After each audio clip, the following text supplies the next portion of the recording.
Greetings and welcome to the energy of Cancer. We shall go ahead and begin by firstly honoring the very recent eclipse to understand how this has affected or may have affected the energy of Cancer. And this indicates what? 4, 5, 6, 7, 8, 9, 10, 11, 12. 1, 2. The 11th house. Okay. So there is an Aquarian humanitarian dimension of the most recent eclipse that happened on April 30th. Okay. Which is a conjunction of Sun and Moon to activate Venusian energy. But the way Cancer approaches it is to understand how it affects their 11th house, but also how Venus in the 11th house or Taurus in the 11th house would activate, excuse me, a treasure that emerges out of goals and ambitions. The treasure itself being the abstraction or the idea of what can be attained, the idea of what can be found in terms of the highest human forms of evolution, okay, of the human condition. So this has to do with perfecting that and trying to find excellence in that. The thing is that when it comes to Cancer, the fourth house, usually it pulls in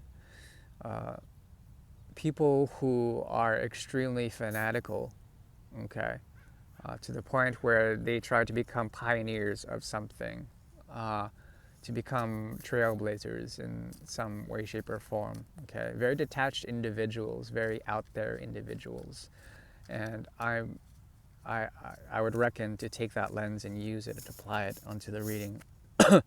So we'll go ahead and get started with that reading. The Order of the Twin Sun brings forward a 9-card spread known as the Great Mirror. Okay, and the Great Mirror is a tool devised in order to see particular karmas that may exist between Cancer and a significant other.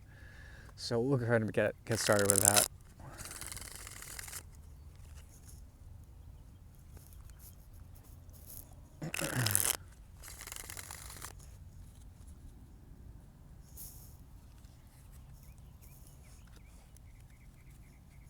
There are so many ants out here.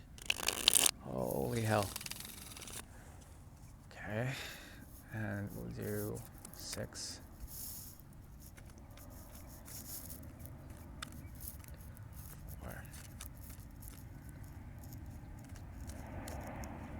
The thing is that, you know, that person who's trying to find almost God, some sort of spiritual dimension that's or heaven, they're trying to find some form of that,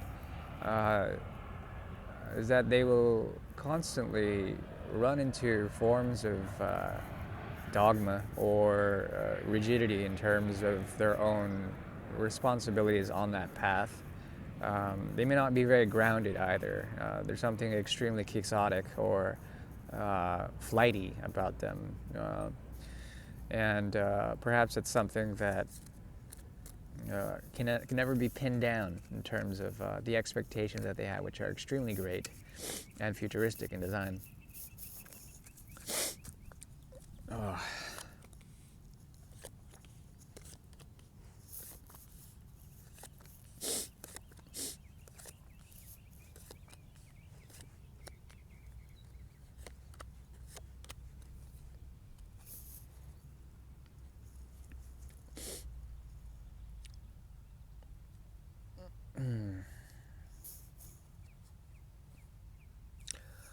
Okay.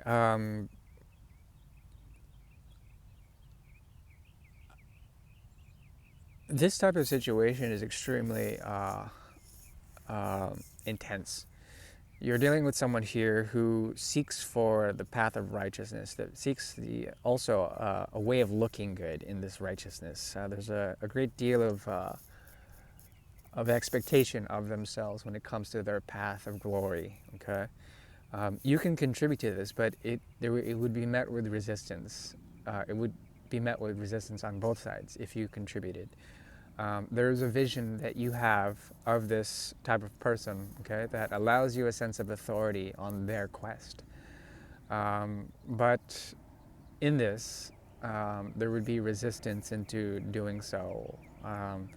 Why? Because ultimately there is a challenge here, and if you were to give to them, it would trigger in them something that would force them to walk a different path or to find a new challenge, so that they can surpass it, so that they can impress you in some other way, shape, or form. This is not intentional. They do have the feeling that they are being righteous in some sort of way, and perhaps you do as well. There's an ability for a very strong power to emerge out of this. Okay. The thing is that I don't know if you would want to do that. There's something about you that is very concerned with preserving a sense of your own grounds, and to stay in common ground, okay, or to stake your own place in knowledge, in the ability to understand how your knowledge may be different from theirs, and to preserve that in some way, shape, or form, to be fixated on that. I think regardless of what is going on in terms of that, you would bring forward truth, or at least visions of truth that are ecclesiastical in nature, that allow for the fire of knowledge to surpass any other, and in that there's an enlightening quality to what you do, and I think you should maintain that. You are dealing with someone here who also wants to be rid of commitments. They are seeking through you the light that they seek within themselves, that they radiate within themselves. So it's a very complicated situation in which an element of karma and justice and peace and equilibrium must be found. But the trick is they would not want to sacrifice their own peace of mind. Okay, they would not want to sacrifice their own peace of mind to find peace of mind with others. It's too much of a risk for them.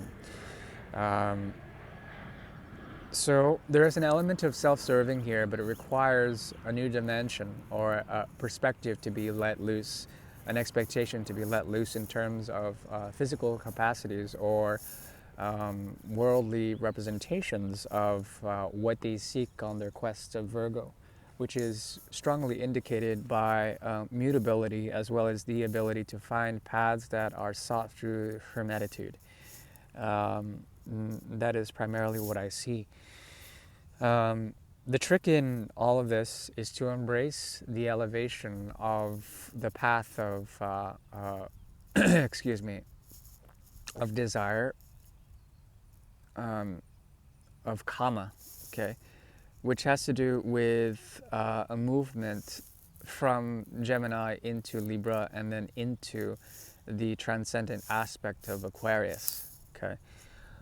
To become a master of truth, to become a master of voicing, okay? And in this, there's an ability to find musical harmony by providing the inspiration that they seek, that they can find, but then, once again, there's a very delicate creature that you're dealing with here. The idea here is to push forward in terms of your own manifestations, one day at a time. And if you can do this, there's an ability to, yes, that was the Three of Cups in reverse, to find a healthy balance, an emotional, physical, healthy, chemical balance in it all, okay? And this will help you to stabilize both your and their energies, okay? Wishing you well. Thank you. Bye-bye.